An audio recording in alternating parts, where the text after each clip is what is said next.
নমস্কার, news night prime নিউজে আপনাদের সবাইকে স্বাগত। আমি রয়েছে আপনাদের সাথে মীনাক্ষী। চোখ রাখছি খবরে। রাষ্ট্রপতিকে কি সময় বেঁধে দিতে পারে সুপ্রিম কোর্ট?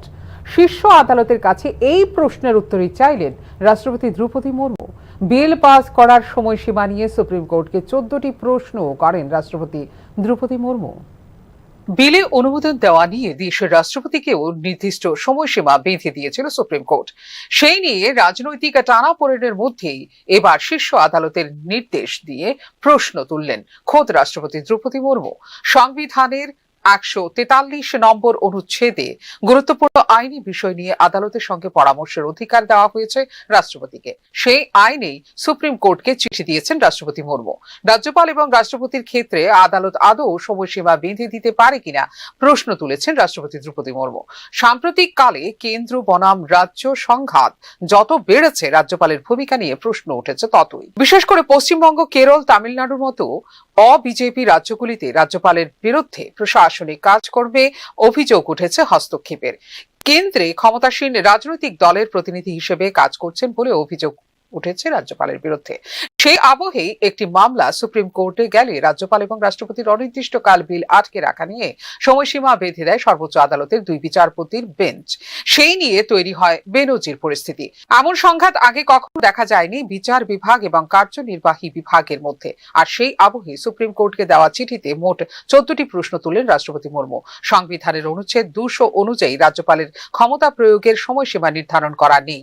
সেক্ষেত্রে বিচার বিভাগ নির্দেশ দিয়ে কি সময়সীমা নির্ধারণ করতে পারে এবং ক্ষমতা প্রয়োগের পদ্ধতিও কি বলে দিতে পারে বলে প্রশ্ন তুলেন রাষ্ট্রপতি দ্রৌপদী মুর্মু। অনুচ্ছেদ 143 অনুযায়ী ক্ষমতা প্রয়োগের ক্ষেত্রে রাষ্ট্রপতি কি সুপ্রিম কোর্টের মতামত জানতে বাধ্য? রাজ্যপাল যদি কোনো বিল রাষ্ট্রপতির জন্য সংরক্ষণ করেন, সেক্ষেত্রেও কি রাষ্ট্রপতিকে সুপ্রিম কোর্টের মতামত নিতে হবে বলে প্রশ্ন তুলেন রাষ্ট্রপতি দ্রৌপদী মুর্মু।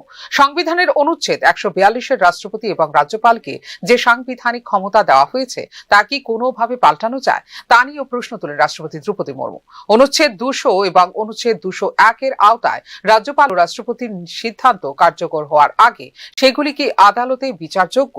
কোনো বিল আইনে পরিণত হওয়ার আগে আদালত কি তার বিষয়বস্তু নিয়ে বৈচারিক সিদ্ধান্ত গ্রহণ করতে পারে, তা নিয়েও প্রশ্ন তোলেন রাষ্ট্রপতি। ফিউরো রিপোর্ট, নিউজ নাও। সুষ্ঠু সাবলীলভাবে চলছে সরকার, ক্রেডিট রাজ্যের সাধারণ মানুষের।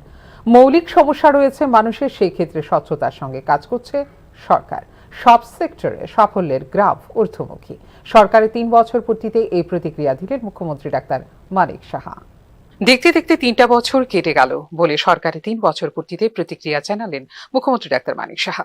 কাজের মধ্যে ডুবে থাকার সুবাদে সময় চলে গেছে, কাজের শেষ নেই। মানুষের মৌলিক সমস্যা রয়েছে, দেখতে হবে আমাদের। স্বচ্ছতা বজায় রেখেই কাজের লক্ষ্য রাজ্য সরকারের। সুষ্ঠু সাবলীলভাবে চলছে সরকার, এর সম্পূর্ণ ক্রেডিট রাজ্যের সাধারণ মানুষের। প্রতিক্রিয়ায় জানালেন মুখ্যমন্ত্রী।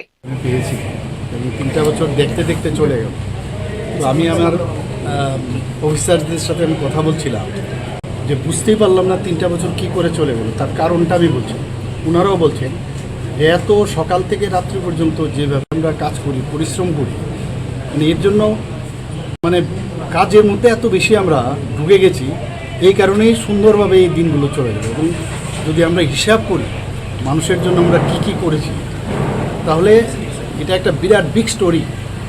মানে এত কাজ আমরা করতে পেরেছি, কিন্তু কাজেরও শেষ নেই। মানুষের অনেক যে তাদের মৌলিক সমস্যা, সেগুলো নিশ্চয়ই আগামী দিন আর যত দিন যাবে আরও আমরা করব, কিন্তু এগুলো দেখতে হবে। আমরা 2 বছর তো সেকেন্ড বিজেপি লেড গভর্নমেন্ট, এর আগে আমাকে আজকের দিনে 2022-এ দেওয়া হয়েছিল।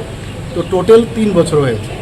তো এই কয়েকটা বছরে যতটুকু চেষ্টা করেছি আমাদের সরকার যে ট্রান্সপারেন্সির মাধ্যমে কাজ করা, মানুষের যেসব সমস্যা সমাধানের লক্ষ্যে আমরা কাজ করেছি। এবং আমি যাই কাজ করেছি, যাই সাফল্য এসছে, তার ক্রেডিট আমি জনসাধারণকে দিতে চাই আপনাদের মাধ্যমে। কারণ তাদের অনুপ্রেরণা এবং তাদের কারণে তারা আমাদের উপর যে আস্থা রেখেছে, মাননীয় প্রধানমন্ত্রীজির উপর আস্থা রেখেছে। বিভিন্ন প্রকল্পের রিপোর্ট সময়ে সময়ে কেন্দ্রের কাছে পাঠানো হচ্ছে। শিক্ষা, স্বাস্থ্য, কৃষি, খেলাধুলো সব সেক্টরে সাফল্যের গ্রাফ ঊর্ধ্বমুখী। প্রতিক্রিয়ায় জানিয়েছেন মুখ্যমন্ত্রী। সেন্ট্রাল গভর্নমেন্ট থেকে যেসব প্রকল্প যা ওনারা সেন্ট্রাল থেকে পাঠাচ্ছেন, এবং আমাদের ত্রিপুরা সরকারও যে প্রকল্পগুলো যোজনা করছে সেগুলো ইমপ্লিমেন্টেশন আমরা করতে পারছি এবং তার রিপোর্টও যখন আমরা নেই আমরা দেখেছি খুব ভালো রিপোর্ট আসছে। তো এর জন্য একটা স্যাটিসফ্যাকশন আসে যে মানুষ যেহেতু আমাদের উপর আস্থা রেখেছে এর জন্য এগুলো সম্ভব হচ্ছে। সবাইকে অসংখ্য ধন্যবাদ। স্যার এই कम समय कुल सेक्टर में अपने आपका सक्सेस मिला है और कुल सेक्टर को और भी आगे लेके जाना सक्सेस हुआ है सभी सेक्टर में। आप हेल्थ को लेके लीजिए, एजुकेशन में आप देखिए कल विद्या ज्योति का रिजल्ट आप देखे हो कितना अच्छा हुआ। लास्ट ईयर खराब हो गया था तो इस बार अच्छा हुआ। तो धीरे धीरे हमारा जो ग्राफ है ऊपर की तरफ जा रहा है। तो इसीलिए आप एग्रीकल्चर में भी देखिए और पावर सेक्टर में देखिए खमती है, किसी जगह में समस्या है, लेकिन हम लोग आस्ते आस्ते कोशिश कर रहे हैं उसको ठीक ठाक करें। और ख़ास करके हेल्थ में, उसके बाद आपका एजुकेशन में, उसके बाद आपका स्पोर्ट्स में आप बताइए, हर क्षेत्र में हम लोग अच्छा काम कर रहे हैं और जनता भी बहुत खुश थे, ये हम कह सकते हैं। 2022 সালের 15 মে থেকে ত্রিপুরার 11তম এবং বর্তমান মুখ্যমন্ত্রী হিসেবে দায়িত্ব পালন করছেন ডাক্তার মানিক সাহা। 2022 সাল থেকে ত্রিপুরা বিধানসভায় টাউন বর্দোয়ালি বিধানসভা কেন্দ্রের প্রতিনিধিত্ব করছেন ডাক্তার মানিক সাহা। 2022 সালে মুখ্যমন্ত্রী হওয়ার আগ পর্যন্ত ত্রিপুরা থেকে রাজ্যসভার সদস্য এবং 2020 থেকে 2022 সাল পর্যন্ত ভারতীয় জনতা পার্টি ত্রিপুরা সভাপতির দায়িত্ব পালন করেছেন ডাক্তার মানিক সাহা। ডাক্তার মানিক সাহার মুখ্যমন্ত্রিত্বের সময়ে নতুন প্রকল্প ঘোষণা করা হয়েছে 13টি। এই ক্ষেত্রে জনমুখী নীতি প্রণয়ন ও সংশোধন করা হয়েছে 18টি। প্রধানমন্ত্রী আবাস যোজনা, পিএম কিষাণ সম্মান নিধি, পিএম উজ্জ্বলা যোজনা, আয়ুষ্মান ভারতের মতো কেন্দ্রীয় ফ্ল্যাগশিপ কর্মসূচিগুলির সঠিক ও সফল বাস্তবায়নে রাজ্যের অনগ্রসর অঞ্চলগুলিতে ব্যাপক অগ্রগতি হয়েছে তাঁর আমলেই। গত 3 বছরে 4876টি শূন্য পদে নিয়োগ হয়েছে তাঁর সরকারের সময়কালে। ফিউরো রিপোর্ট, নিউজ নাও। সরকার এবং মানুষের মধ্যে সংযোগ স্থাপন করে থাকেন টিসিএস পর্যায়ের আমলা আধিকারিকরা। এই ক্ষেত্রে কাজ করতে হবে দায়িত্ব নিয়ে। ত্রিপুরা সিভিল সার্ভিস 2024 ব্যাচের আধিকারিকদের প্রশিক্ষণের সমাপ্তি অধিবেশনে বক্তব্য রাখতে গিয়ে এই কথাই উল্লেখ করেন মুখ্যমন্ত্রী ডাক্তার মানিক সাহা। মানুষের জন্য নীতি নির্ধারণ করে থাকে সরকার, গ্রহণ করা হয় বিভিন্ন পরিকল্পনা, কিন্তু এই সকল পরিকল্পনা এবং নীতিগুলোকে সমাজের তৃণমূল পর্যায়ে পৌঁছে দেবার দায়িত্ব রয়েছে টিসিএস আধিকারিকদের বলেও এদিন জানিয়েছেন মুখ্যমন্ত্রী। এদিন অনুষ্ঠিত হয় প্রশিক্ষণের এই সমাপ্তি অধিবেশনটি।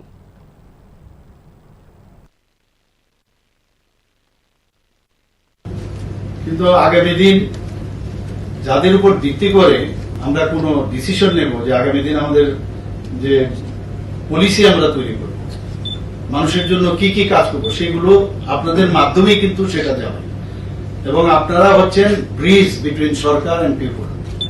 সাধারণ মানুষের মধ্যে আপনারা সেতু, ব্রিজ।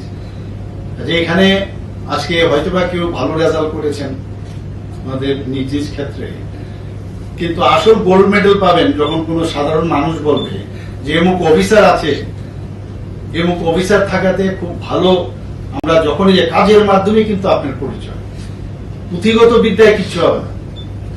আমাদের জীবনেও আমাদের অনেকে ফার্স্ট বয় ছিল, ফার্স্ট গার্লও ছিল অনেকে, কিন্তু আমরা কিন্তু ওদেরকে খুঁজে পাই না। বাস্তব জগতে যে কাজ করবে মানুষের জন্য কর্মক্ষেত্রে, যে এস্টাবলিশড হবে, তাদেরকে মানুষ সারা জীবন। উত্তর পূর্বাঞ্চলে বিনিয়োগ বৃদ্ধিতে কৌশলগত রোড ম্যাপ তৈরির জন্য শিল্প সংস্থা, সম্ভাব্য বিনিয়োগকারী এবং এই অঞ্চল জুড়ে রাজ্য কর্মকর্তাদের নিয়ে স্টেক হোল্ডারদের সাথে পরামর্শ পরিচালনা নেওয়া হয় সিদ্ধান্ত। বৃহস্পতিবার ত্রিপুরার মুখ্যমন্ত্রী ডাক্তার মানিক সাহার আহ্বানে আয়োজিত উচ্চ পর্যায়ে টাস্ক ফোর্সের বৈঠকে নেওয়া হয় এই সিদ্ধান্ত। বৃহস্পতিবার উত্তর পূর্বাঞ্চলের বিনিয়োগ প্রচার নিয়ে আলোচনা করার জন্য একটি উচ্চ পর্যায়ে বৈঠকের সভাপতিত্ব করেন উত্তর পূর্বাঞ্চলীয় উন্নয়ন মন্ত্রী জ্যোতিরাদিত্য সিন্ধিয়া। বৈঠকের আহ্বায়ক ছিলেন ত্রিপুরার মুখ্যমন্ত্রী ডাক্তার মানিক সাহা। উত্তর পূর্বাঞ্চলে বিনিয়োগ বৃদ্ধিতে কৌশলগত রোড ম্যাপ তৈরির জন্য শিল্প সংস্থা, সম্ভাব্য বিনিয়োগকারী এবং এই অঞ্চল জুড়ে রাজ্য কর্মকর্তাদের নিয়ে স্টেক হোল্ডারদের সাথে পরামর্শ পরিচালনার সিদ্ধান্ত নেওয়া হয় এদিনের বৈঠকে। সিকিমের পর্যটন ও বেসামরিক বিমান পরিবহন মন্ত্রী শেরিং টি ফুন্টিয়া, মেঘালয় সরকারের ঊর্ধ্বতন কর্মকর্তা এবং ডোনার মন্ত্রকের প্রতিনিধিদের উপস্থিতিতে মুখ্যমন্ত্রী ডাক্তার মানিক সাহার সভাপতিত্বে টাস্কফোর্স বৈঠক অনুষ্ঠিত হয় বলে নিজের সামাজিক মাধ্যমে জানিয়েছেন মন্ত্রী জ্যোতিরাদিত্য সিন্ধিয়া। একসাথে আমরা একটি প্রাণবন্ত বিনিয়োগ প্রস্তুত উত্তর পূর্বের জন্য একটি ঐক্যবদ্ধ দৃষ্টিভঙ্গি পরিচালনা করছি বলে উল্লেখ করেন জ্যোতিরাদিত্য সিন্ধিয়া। ত্রিপুরার মুখ্যমন্ত্রী রাজ্যের ঊর্ধ্বতন কর্মকর্তা এবং উত্তর পূর্বাঞ্চলের উন্নয়ন বিষয়ক মন্ত্রণালয়ের সাথে একটি ফলো আপ পর্যালোচনাও করেন কেন্দ্রীয় মন্ত্রী, যেখানে মূল্যায়ন করা হয় মূল উন্নয়নমূলক প্রকল্পগুলির অগ্রগতি। এই অঞ্চলে পর্যটন, বাণিজ্য, কৃষি এবং বিনিয়োগের প্রবেশ দ্বার হিসেবে ত্রিপুরার সম্ভাবনার কথা তুলে ধরে অন্তর্ভুক্তিমূলক উন্নয়নের সুযোগ উন্মোচন এবং বিকশিত ভারতের দৃষ্টিভঙ্গিতে অবদান রাখার জন্য মূল অবকাঠামো শক্তিশালীকরণের গুরুত্বের ওপর জোর দেন উত্তর পূর্বাঞ্চল উন্নয়ন বিষয়ক কেন্দ্রীয় মন্ত্রী জ্যোতিরাদিত্য সিন্ধিয়া। এদিকে উত্তর পূর্বাঞ্চলীয় অঞ্চলে বিনিয়োগ প্রচারে উত্তর পূর্ব পর্ষদ দ্বারা গঠিত উচ্চ স্তরের টাস্কফোর্সের আহ্বায়ক হিসেবে কেন্দ্রীয় মন্ত্রী জ্যোতিরাদিত্য সিন্ধিয়া এবং ঊর্ধ্বতন সরকারি কর্মকর্তাদের উপস্থিতিতে ভার্চুয়ালি বৈঠকে সভাপতিত্ব করেন বলে নিজের সামাজিক মাধ্যমে জানিয়েছেন ত্রিপুরার মুখ্যমন্ত্রী ডাক্তার মানিক সাহা।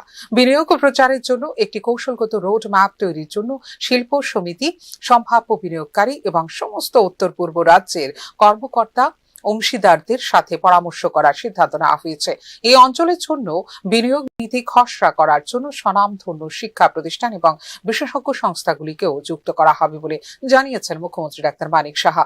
উল্লেখ করা যেতে পারে, উত্তর পূর্বাঞ্চলে বিনিয়োগ প্রচার প্রসারের উদ্দেশ্যে গঠিত এই উচ্চ পর্যায়ের টাস্কফোর্সের এদিনের বৈঠকটি ছিল এই বিষয়ের দ্বিতীয় বৈঠক। উত্তর পূর্ব অঞ্চল উন্নয়ন মন্ত্রক উত্তর পূর্ব রাজ্যগুলিতে বিনিয়োগ ত্বরান্বিত করার জন্য 5 সদস্যের এই টাস্কফোর্সের আহ্বায়ক হলেন ত্রিপুরার মুখ্যমন্ত্রী ডাক্তার মানিক সাহা।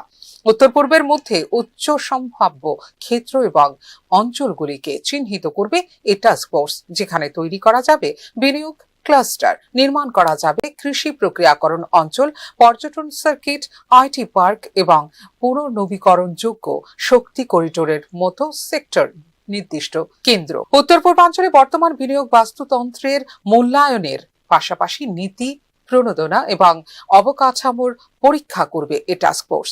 কৃষি, পর্যটন, সরবরাহ, তথ্য প্রযুক্তি এবং পুনর্নবীকরণযোগ্য শক্তির মতো গুরুত্বপূর্ণ ক্ষেত্রগুলিতে এই অঞ্চলকে একটি প্রধান বিনিয়োগের গন্তব্য হিসেবে স্থাপন করার জন্য একটি কৌশলগত রোড ম্যাপ তৈরি করবে task force. Bureau report, news now. তীব্রবথা সুপ্রিমো প্রদ্যুৎ কিশোর দীপবর্মন সহ বিজেপিতে থাকা অধিকাংশ লোকের ডিএনএ কংগ্রেসে, তাই কংগ্রেসের প্রতি তাঁদের দুর্বলতা থাকা স্বাভাবিক। সাংবাদিকদের মুখোমুখি হয়ে এমনটাই দাবি করলেন বিধায়ক সুদীপ রায় বর্মন। গতকাল তীব্রমথা দলের সুপ্রিমো মহারাজা প্রদ্যুৎ কিশোর দীপবর্মন কংগ্রেস ভবনের সামনে এসে কংগ্রেস দলের পতাকা ফিরিয়ে দিয়ে গিয়েছেন। প্রদেশ কংগ্রেসের সভাপতি থাকাকালীন সময়ে প্রচুর দলীয় পতাকা রয়ে গিয়েছিল তাঁর কাছে, সেগুলো ফেরত দিতেই তিনি কংগ্রেস ভবনের সামনে এসেছিলেন। ভেতরেও তিনি প্রবেশ করেননি, বাইরে থেকেই দিয়ে চলে যান বলে দাবি করেন সুদীপ রায় বর্মন। শুধু কংগ্রেস নেতৃত্বদের কথা রেখে দলীয় পতাকা ফেরত দিতে এসেছিলেন, তাতে রাজনৈতিক কারণ খোঁজার কোনো মানে নেই বলে দাবি করেন সুদীপ রায় বর্মন। না, উনি অনেক আগে আমাকে বলেছিলেন যে উনি যখন কংগ্রেস সভাপতি ছিলেন তখন এআইসিসি প্রেরিত কিছু পতাকা ওনার কাছে আছে। তাই বলছিলাম যে ঠিক আছে, তোমার কাছে যেহেতু আছে এগুলো দিয়ে যে।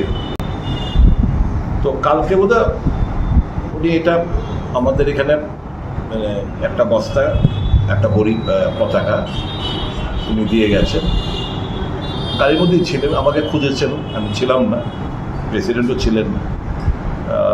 তো মূল উদ্দেশ্য এটাই, পতাকাগুলো যেন উনি নষ্ট, ধন্যবাদ জানাচ্ছি ওনাকে, নষ্ট করেননি। উনি আমাদের দলের একটা সময় সভাপতি ছিলেন, এআইসিসি পতাকা পাঠিয়েছিল, সেগুলো কাজে লাগেনি। এখন আমরা যাতে কাজে লাগাতে পারি, নষ্ট না করে আমাদের কাছে দিয়ে দিয়েছে, তার জন্য ওনাকে ধন্যবাদ জানাচ্ছি। অনেকেই মনে করছে আবার নতুন কোনো রাজনীতি শুরু করবে। না না, এটা সব কিছু রাজনীতি। আর এই রাজনীতি হলে কি কেউ কেউ বাড়িতে আসতে পারবে না, যেতে পারবে না, এরকম কালচার তো ছিল না। বিজেপির জামানায় কালচারটা শুরু হয়েছে। এই কালচারটা আমাদের ব্রেক করতে হবে। পার্টি আলাদা হতে পারে, উনি আলাদা দল করতে পারেন, কিন্তু ব্যক্তি রিলেশন তো থাকতেই পারে। আর ওনার ডিএনএ কংগ্রেসের, যারা বিজেপিতে যারা আছে তাদের ডিএনএ কংগ্রেসে অধিকাংশ লোকে, তো স্বাভাবিক কংগ্রেসের প্রতি একটা দুর্বলতা থাকবেই।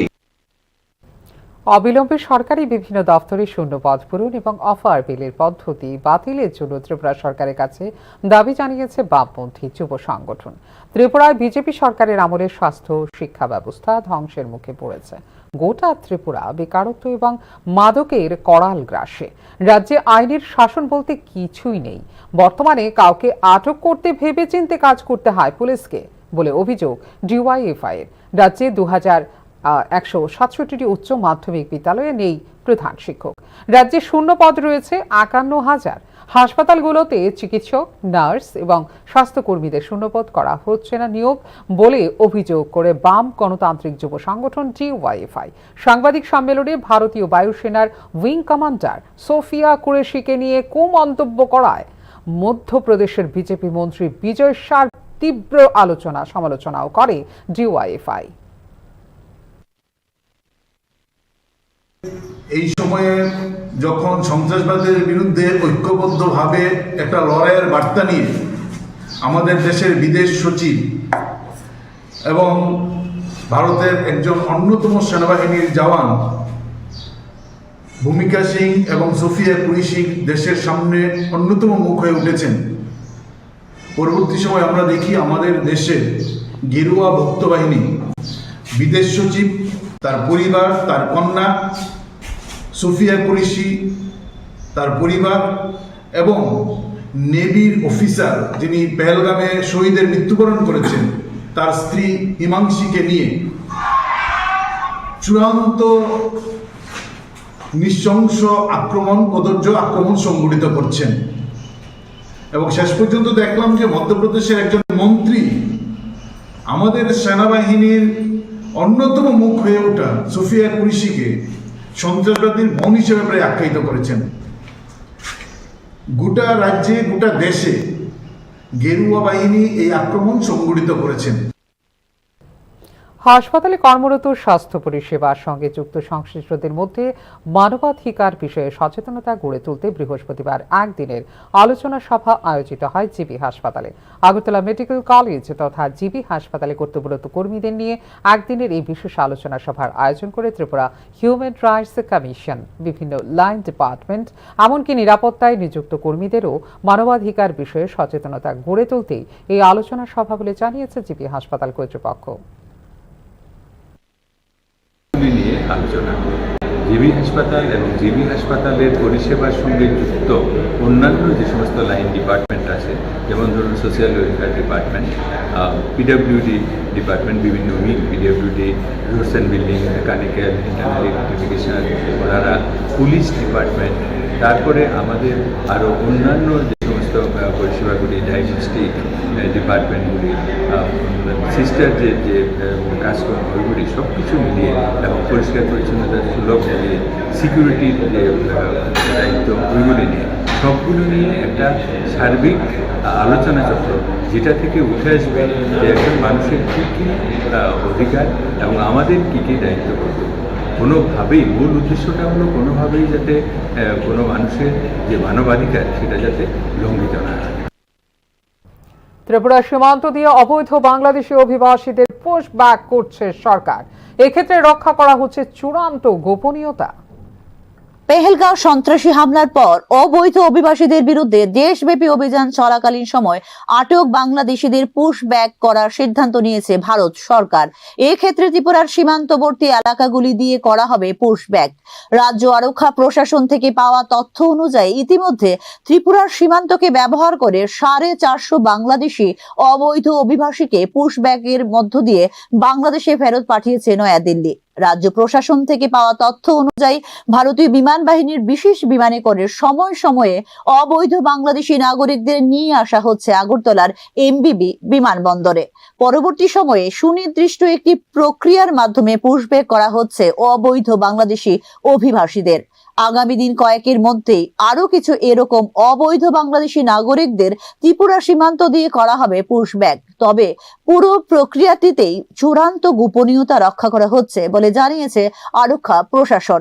মূলত যে কোনো ধরনের জটিলতা এড়াতে এই ধরনের গোপনীয়তা রক্ষা করা হচ্ছে বলে জানিয়েছে আরক্ষা প্রশাসন। বেআইনিভাবে ত্রিপুরায় প্রবেশকারী বাংলাদেশিরা নিরাপত্তা সংস্থার চোখ এড়াতে খুব বেশি দিন অপেক্ষা করেন না আগরতলায়। বিস্তৃত রেল সংযোগের সুবিধা নিয়ে এই সকল অবৈধ বাংলাদেশি অনুপ্রবেশকারীরা দেশের বিভিন্ন মেট্রো শহর এবং দ্বিতীয় স্তরের শহরগুলিতে চলে যায়, যেখানে নির্মাণ এবং অন্যান্য খাতে ছোটখাটো চাকরি পাওয়া সহজ। আসল পরিচয় গোপন করে কিছুদিন স্থায়ী হওয়ার পর আত্মীয় স্বজন বন্ধু বান্ধবদের নিয়ে আসে এই সকল অবৈধ বাংলাদেশি অভিবাসীরা এবং এইভাবেই চলতে থাকে পুরো চক্রটি। কোনো ক্ষেত্রে অবৈধ অভিবাসীরা বিধবা নারীদের সাথে বিয়ে করে যাতে তারা নিশ্চিত করতে পারে ভারতের নাগরিকত্ব। এই সমস্ত বিষয়গুলির পর্যবেক্ষণ করে অবৈধ অভিবাসীদের ট্র্যাক এবং নির্বাসন কার্যকর করার বিশেষ উদ্যোগ নেওয়া হয়েছে বলে জানিয়েছে আরক্ষা প্রশাসন। ব্যুরো রিপোর্ট, নিউজ নাও। ৮২ মাইল প্রাথমিক স্বাস্থ্য কেন্দ্রে নেই পর্যাপ্ত চিকিৎসক, তার মধ্যে স্বাস্থ্য পরিষেবার মান তলানিতে গিয়ে ঠেকেছে। এরই মধ্যে একজন চিকিৎসককে অন্যত্র বদলি করা হয়েছে। এরই প্রতিবাদে পথ অবরোধে সামিল হয়েছেন এলাকাবাসী। অবরোধের জেরে স্তব্ধ হয়ে পড়ে যান চলাচল, তাতে যাত্রীরা চরম দুর্ভোগের শিকার হয়েছেন। খবর পেয়ে ঘটনাস্থলে ছুটে গেছে বিশাল পুলিশ বাহিনী। এলাকাবাসীদের অভিযোগ, ৮২ মাইল প্রাথমিক স্বাস্থ্য কেন্দ্রে চিকিৎসা পরিষেবার বেহাল দশা। ওই স্বাস্থ্য কেন্দ্রে একজন চিকিৎসক রয়েছেন, ডাক্তার আকাশ ভৌমিক। তাঁকেও বদলির বিজ্ঞপ্তি জারি করা হয়। তিনি দীর্ঘদিন ধরে এই স্বাস্থ্য কেন্দ্রে পরিষেবা প্রদান করে আসছেন। এর ফলে এলাকাবাসীরা স্বাস্থ্য পরিষেবা পাচ্ছেন না। এদিকে ঘটনার খবর পেয়ে ঘটনাস্থলে ছুটে যায় পুলিশ বাহিনী। অবরোধকারীদের সাথে কথা বলে এই বিষয়ে ব্যবস্থা গ্রহণ করার আশ্বাসের পরেই প্রত্যাহার করা হয় অবরোধ। বিগত ২ মাসের মধ্যে একটা আকাশ ভৌমিককে ৮২ মাইল হাসপাতাল থেকে ৩ থেকে ৪ বার অন্যত্র স্থানান্তরিত করা হয়েছে। ৮২ মাইল হাসপাতালে আপনার এদিকে নেপালটিলা থেকে ধরে, বেতচড়া থেকে ধরে, এদিকে আপনার এই মাছলি থেকে ধরে গোটা এলাকা এই ৮২ মাইল হসপিটাল টোটালটা কাভার দেয়। এই হসপিটালে যেই রুগী, সেই রুগীর সংখ্যা অনুযায়ী যে ডাক্তারের যে প্রয়োজনীয়তা তাতে অনেক স্বল্পতা রয়েছে। মাত্র ৩ জন ডাক্তার ডে নাইট ২৪ ঘন্টার জন্য। তার মধ্যে ২ দিন পর পর একজন ডাক্তারকে যদি মাসে ২ মাসের মধ্যে ৩ থেকে ৪ বার ট্রান্সফার দেওয়া হয়, এতে ডাক্তার তো ছেড়ে দিন, আমাদের এলাকার যে রুগী, আমাদের এলাকার যে মানুষ অনেক অস্বস্তি, অনেক ভোগান্তিতে ভুগছে। ডাক্তার আকাশ ভৌমিক আমাদের এলাকার, উনি খবর নিয়ে দেখতে পারেন, উনি যখন থেকেই ৮২ মাইলে এসেছেন তখন থেকেই বিভিন্নভাবে এলাকার যারা গরিব মানুষ, যারা দুস্থ মানুষ, তাদেরকে বিনা পয়সায় বহু চিকিৎসা উনি দিয়েছেন। প্রতি বছরের মতো এবছরও মুসলিম ধর্মাবলম্বী মানুষ হজ করতে পবিত্র মক্কায় যাচ্ছেন ত্রিপুরা থেকে। বুধবার সন্ধ্যার মধ্যে রাজ্যের বিভিন্ন প্রান্ত থেকে এইসব হজ যাত্রীরা আগরতলা এসে পৌঁছান ও রাজধানীর প্যারাডাইস চৌমুহনী এলাকার হজ ভবনে করেন রাত্রি যাপন। বৃহস্পতিবার তারা আগরতলা থেকে রওনা দেন কলকাতার উদ্দেশ্যে। সেখান থেকে প্লেনে সরাসরি মক্কা পৌঁছবেন তারা। ত্রিপুরা সরকারের সংখ্যালঘু দপ্তরের উদ্যোগে সংবর্ধনা দেওয়া হয় হজ যাত্রীদের। সুস্থ এবং নিরাপদভাবে হজ যাত্রা পূর্ণ করার বিভিন্ন করণীয় বিষয়গুলো তুলে ধরা হয় রাজ্য সরকারের পক্ষ থেকে। চড়া রোদ্দুরে আমাদের পায়ে হেঁটে যেতে হয়, সেই জন্য একটু কষ্ট হয়, ঠিক আছে, কিন্তু সবাই সংঘবদ্ধভাবে দলগতভাবে যেন যান। কেউ হারিয়ে গেলে মুশকিল হয়ে যেতে পারে, বিশেষত বাচ্চারা যাবে, মেয়েরা যাবে, তো সবাই যেন সংঘবদ্ধভাবে একত্রিত থাকেন সেটার জন্য দেখতে হবে। কারণ এমন তো নয় যে সব লোকে, সব দেশে সব লোকই ভালো লোক আসতে পারে।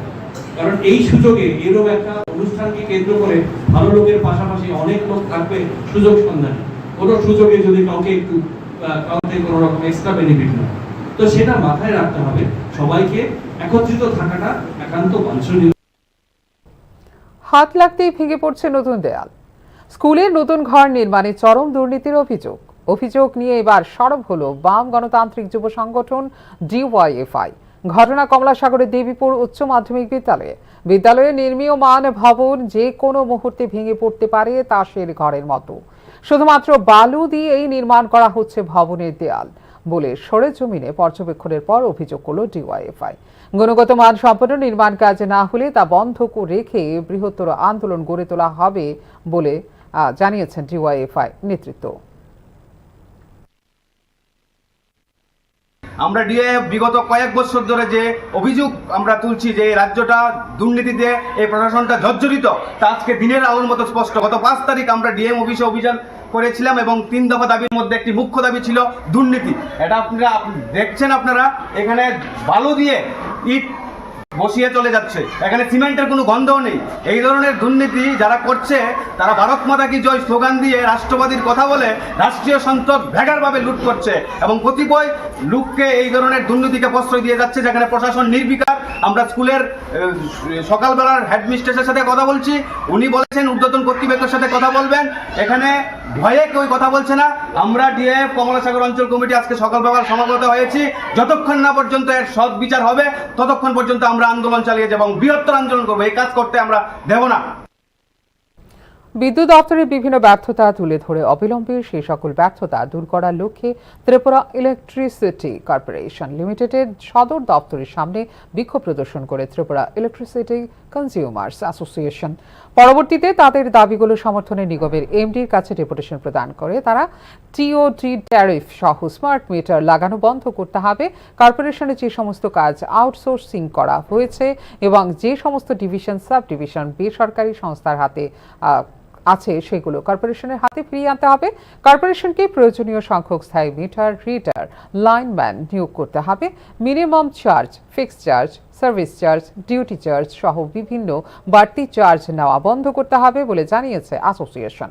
পুরান পরিবাহী লাইনের দ্রুত সংস্কার করতে হবে, পুরনো ট্রান্সমিটারগুলো পরিবর্তন করতে হবে, লোডশেডিং, লো ভোল্টেজ, বিনা সতর্কতায় সরবরাহ বন্ধ, এসব সমস্যা দূর করতে হবে বলেও দাবিতে উল্লেখ করে অ্যাসোসিয়েশন। বিদ্যুৎ মন্ত্রী বলেছেন মাত্র 41% বিদ্যুৎ বিল কালেকশন হয়, কিন্তু উনি খোলাসা করে বলেননি যে 59% কীভাবে বাকি থাকে। কিন্তু আমরা জানি সরকারি দপ্তরগুলি মূলত বড় বড় ডিফল্টার এবং লাইনম্যান না থাকাতে যেমন নিয়মিত পরিষেবাগুলি বিঘ্নিত হচ্ছে, তেমনি মিটার রিডার না থাকাতে এগুলি সব আউটসোর্সিংয়ের মাধ্যমে করা হচ্ছে, ফলে ঠিকমতো বিল হচ্ছে না, তাই বিদ্যুতের বিল কালেকশন হচ্ছে না।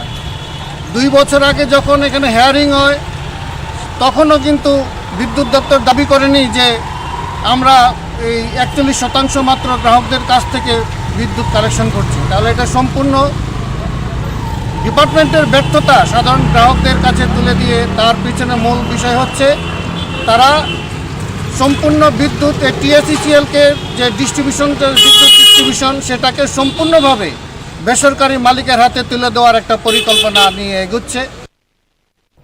গত 30 এপ্রিল স্নাতক এবং অস্নাতক পর্যায়ে 228 জন স্কুল শিক্ষকের হাতে নিয়োগপত্র তুলে দিয়েছিলেন মুখ্যমন্ত্রী ডাক্তার মানিক সাহা। এদের মধ্যে 66 জন অস্নাতক শিক্ষক এবং 162 জন হচ্ছেন স্নাতক শিক্ষক।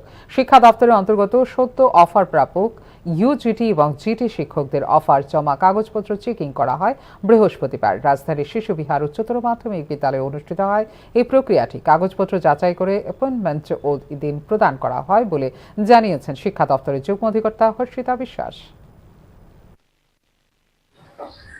আমাদের এলিমেন্টারি এডুকেশন ডিপার্টমেন্টের তরফ থেকে গত 30 এপ্রিল আমাদের মাননীয় মুখ্যমন্ত্রীর হাত ধরে অফার অফ অ্যাপয়েন্টমেন্ট দেওয়া হয়েছিল 228 জন ইউজিটি এবং জিটি ক্যান্ডিডেটস। তো ওনাদের আজকে সকলেরই অফার অ্যাকসেপ্টেন্সের আর যেই প্রক্রিয়াটা থাকছে সেটা আজকে শিশু বিহার এইচএস স্কুলে আমরা করছি হল করে।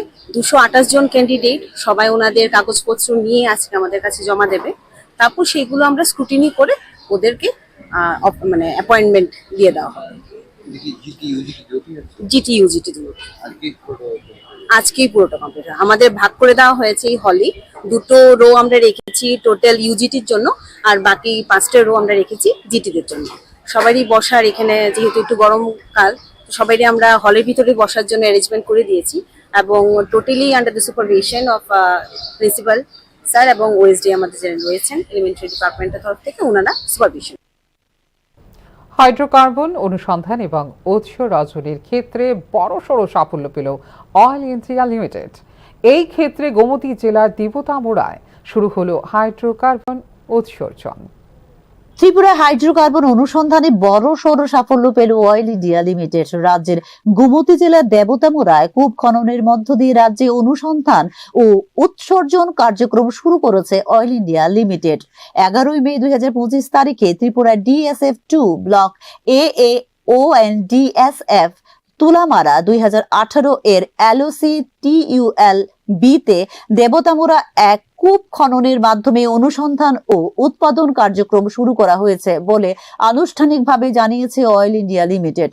আগরতলা থেকে প্রায় 120 কিলোমিটার দূরে গোমতী জেলার বারামুড়া দেবতামোড়া রিজার্ভ ফরেস্টের ভেতরে ভারত বাংলাদেশ আন্তর্জাতিক সীমান্তের কাছে অবস্থিত দেবতামোড়ার হাইড্রোকার্বনের এই 1 নম্বর কূপটি কেন্দ্রীয় সরকারের হাইড্রোকার্বন অনুসন্ধান ও লাইসেন্সিং নীতি ব্যবস্থার অধীনে দেবতামোড়ার এই কূপ হল রাজ্যের যে কোনো তেল ও গ্যাস কোম্পানি কর্তৃক খনন করা প্রথম কূপ বলে জানিয়েছে অয়েল ইন্ডিয়া লিমিটেড। এই ব্লকে হাইড্রোকার্বন অনুসন্ধান এবং উৎপাদন কার্যক্রম অসংখ্য চ্যালেঞ্জের মুখোমুখি। এর মধ্যে রয়েছে নরম এবং ঘন গাছপালা ভরা ভূখণ্ড, সরু পাহাড়ি রাস্তা বরাবর প্রতিকূল পৃষ্ঠ সরবরাহ ব্যবস্থা এবং দীর্ঘস্থায়ী বর্ষা মৌসুমে লাইনমেন্ট দ্বারা বিচ্ছিন্ন তরুণ পলির কারণে বন্যা এবং ভূমিধসে সৃষ্ট ভূখণ্ড, যা কূপের প্লিনহ এবং অ্যাপ্রোচ রোডকে ক্ষতিগ্রস্ত করে মারাত্মকভাবে বলে জানিয়েছে অয়েল ইন্ডিয়া লিমিটেড কর্তৃপক্ষ। এই সমস্ত কিছু কাটিয়েই আত্মনির্ভর ভারতের স্বপ্ন কার্যকর করতে অয়েল ইন্ডিয়া লিমিটেড তৎপর বলে জানিয়েছে এই সংস্থা। উল্লেখ করা যেতে পারে হাইড্রোকার্বন হলো কার্বন এবং হাইড্রোজেন দিয়ে গঠিত একটি রাসায়নিক যৌগ। এর ব্যবহার অনেক বেশি এবং বহুমাত্রিক। প্রধানত জ্বালানি হিসেবে ব্যবহার করা হয় হাইড্রোকার্বন, যেমন LPG, CNG, petrol, diesel, jet fuel ইত্যাদি। এছাড়াও পলিমার, ঔষধ এবং রঞ্জক তৈরিতেও ব্যবহৃত হয় হাইড্রোকার্বন। 2030 সালের মধ্যে উত্তর পূর্বাঞ্চল থেকে হাইড্রোকার্বন উৎসর্জনের মধ্য দিয়ে তেল ও গ্যাস উৎপাদন দ্বিগুণ করা, পরিষ্কার জ্বালানি সহজলভ্য করা, দ্রুত প্রকল্প বাস্তবায়ন, কর্মসংস্থানের সুযোগ তৈরি করা এবং প্রতিবেশী দেশগুলোর সাথে সহযোগিতা বৃদ্ধি করার বিশেষ পরিকল্পনা রয়েছে কেন্দ্রীয় সরকারের। এই পরিকল্পনার আওতায় থাকা রাজ্যগুলির মধ্যে রয়েছে অরুণাচল প্রদেশ, আসাম, মণিপুর, মেঘালয়, মিজোরাম, নাগাল্যান্ড, সিকিম এবং ত্রিপুরা। উত্তর পূর্বাঞ্চলের রাজ্যগুলিকে নিয়ে হাইড্রোকার্বন হাব তৈরি করে বাংলাদেশ, মায়ানমার, নেপাল ও ভুটানের সাথে হাইড্রোকার্বন সংযোগ এবং বাণিজ্যের সুযোগ অন্বেষণের উপর দেওয়া হচ্ছে গুরুত্ব। ব্যুরো রিপোর্ট, নিউজ নাও। এখনকার মতো এই মুহূর্তের সংবাদ এই পর্যন্ত। ওনারও আপডেটস দেখার জন্য অবশ্যই নজর রাখতে হবে নিউজ নাওর পর্দায়। নমস্কার, শুভরাত্রি।